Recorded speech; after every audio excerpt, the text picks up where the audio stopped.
You probably never heard of the woman who's being honored here at Greenwood Cemetery. William Cawthon didn't either, and the woman was his great-aunt, Camille O'Brien. I had no knowledge whatsoever. What I had was her suitcase. So Cawthon contacted Michael Hitt, a serviceman turned policeman turned historian, to find out more about Camille O'Brien. Hitt discovered O'Brien was a nurse who joined the Emory University Hospital unit, traveling to France in 1918 to help American soldiers in what was called the Great War. Camille didn't have to get involved in the war. She could have stayed in Atlanta here. Safety. Anne says Hitt she could have come home with other members of the Emory Hospital unit shortly after the armistice, November 11th, 1918.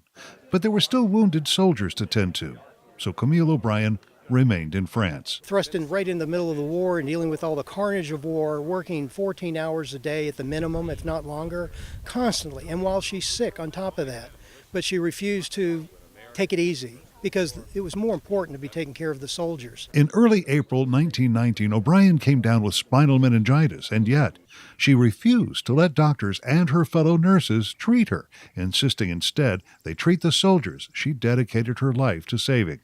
O'Brien died April 18, 1919, eventually to be buried here at the Greenwood Cemetery in an unmarked grave 2 years later. We almost literally reenacted the funeral in 1921, except this time we're finishing what was left undone, giving her a beautiful headstone. Now she will not be forgotten. At the ceremony unveiling that new headstone, Christian Stevens and his 8-year-old daughter, Charlie Marie.